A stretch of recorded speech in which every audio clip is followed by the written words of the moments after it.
उत्तराखंड की गहराइयों में एक रहस्यमयी पहाड़ी है, काली पहाड़ी, जो दिन में जितनी शांत लगती है, रात में उतनी ही भयावह बन जाती है। गांव वाले उस चोटी का नाम भी नहीं लेते। कहते हैं वहां कोई दिखाई नहीं देता, सिर्फ महसूस होता है।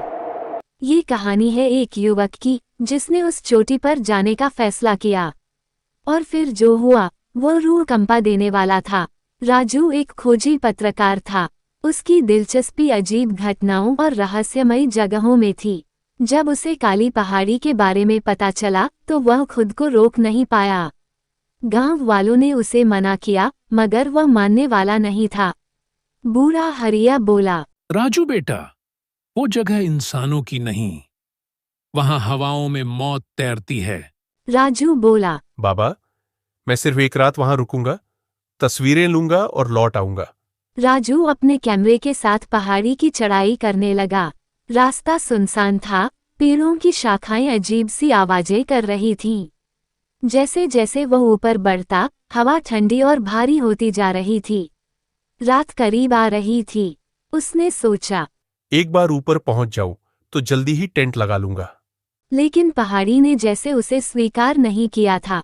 चोटी पर पहुंचते ही राजू ने महसूस किया कि वहां की हवा साधारण नहीं है। मोबाइल का नेटवर्क चला गया। अचानक उसके कैमरे की स्क्रीन अपने आप ऑन हो गई और एक फोटो दिखने लगी, एक औरत जो लाल साड़ी में थी, चेहरा घूंघट से ढका हुआ। राजू डर गया। ये फोटो मैंने नहीं ली। अगले ही पल हवा में किसी के चलने की धीमी सी आवाज आई, मगर सामने कोई नहीं था। रात के अंधेरे में टेंट के बाहर कुछ सरसराहट हुई।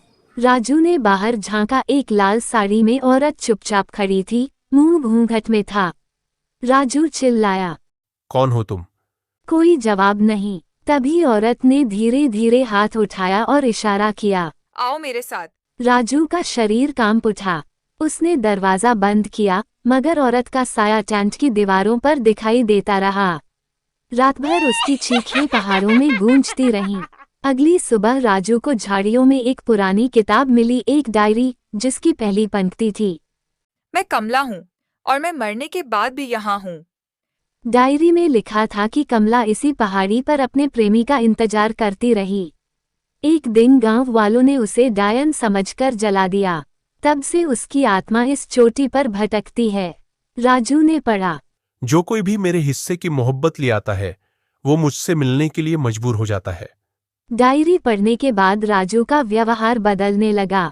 वो खुद से बातें करने लगा, अकेले हंसता और रोता। वह बोला, कमला, मैं आ गया हूं तुम्हारे पास। गांव वालों को पता चला कि राजू वापस नहीं आया। 4 दिन बाद एक चरवाहे ने देखा, राजू पहाड़ी की चोटी पर खड़ा था और खुद से बातें कर रहा था। राजू ने आखिरी बार अपने कैमरे में एक वीडियो रिकॉर्ड किया। अगर ये वीडियो किसी को मिले तो जान लेना, काली पहाड़ी पर सिर्फ पेड़ पौधे नहीं है, यहां उस मोहब्बत की आत्मा है जो अधूरी रह गई।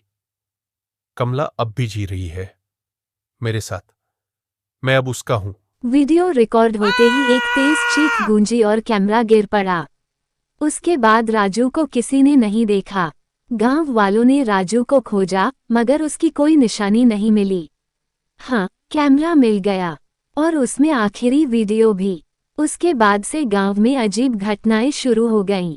बच्चों के चेहरे पर रात में खरोंच के निशान, औरतों के बाल अपने आप कट जाना, और कई लोगों ने देखा एक घूंघट वाली औरत रात में गांव के बाहर खड़ी होती है। कुछ लोग कहते हैं राजू ने आत्महत्या कर ली, कुछ कहते हैं वो पागल हो गया था, मगर कुछ गांव वाले अब भी कसम खाते हैं कि उन्होंने राजू को देखा, काली पहाड़ी की चोटी पर उस घूंघट वाली औरत के साथ घूमते हुए। कुछ हफ्ते बाद एक नया व्यक्ति गांव आया, नाम था विवेक रावत, जो एक वन अधिकारी था। वो वन क्षेत्र का निरीक्षण करने आया था। गांव वालों ने उसे काली पहाड़ी पर न जाने की चेतावनी दी। प्रधान जी बोले, सर, वहां मत जाइए। राजू पत्रकार भी वहीं गया था और लौटकर कभी नहीं आया। विवेक हंस पड़ा, आप लोग अंधविश्वास में जी रहे हैं। मैं वहां की वनस्पति और जैव विविधता का निरीक्षण करूंगा। उसकी जिद के आगे कोई कुछ न कर सका। अगली सुबह वह अकेले ही काली पहाड़ी की ओर निकल पड़ा। पहाड़ी पर चढ़ते समय विवेक को कुछ असामान्य महसूस हुआ।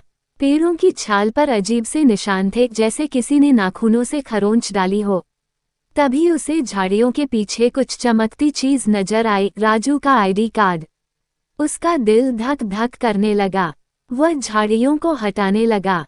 नीचे कुछ दबा हुआ था, एक हड्डियों का ढांचा, और उसके पास वही डायरी। विवेक कांप गया, लेकिन उसने डायरी को उठाया और पढ़ना शुरू किया। डायरी उठाते ही हवाएं तेज चलने लगी। आसमान काला पड़ गया, चांद बादलों में छुप गया। तभी पीछे से एक साया उभरा, वही घूंघट वाली औरत। कमला ने विवेक की ओर झांका। डर के मारे विवेक का शरीर ठंडा पड़ गया। वो गूंजी, तुमने मेरी डायरी क्यों छुई? विवेक घबराया। मैं सच जानना चाहता था। कमला ने कहा।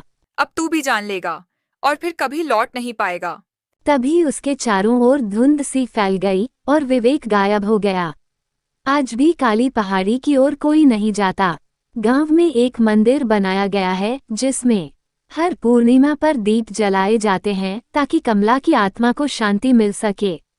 मगर हर अमावस की रात कोई न कोई आवाज आती है, किसी औरत की हंसी, किसी पुरुष की चीख। गांव का एक बच्चा कभी कभी कहता है, मुझे एक भैया दिखते हैं जो एक दीदी के साथ वहां ऊपर खेलते हैं। गांव वाले डर जाते हैं, क्योंकि वे जानते हैं वो राजू और कमला हैं। काली पहाड़ी अब भी खामोश नहीं हुई है। वो हर उस इंसान को बुलाती है जो उसके रहस्य जानना चाहता है। लेकिन याद रखना, कुछ सच्चाइयां जानने के लिए नहीं होती, क्योंकि वहां सिर्फ पहाड़ी नहीं, एक अधूरी प्रेम कहानी की आत्मा बसी है। कमला, जो अपने प्यार को खोकर अब उसे पाने के लिए किसी की भी आत्मा को बुला लेती है।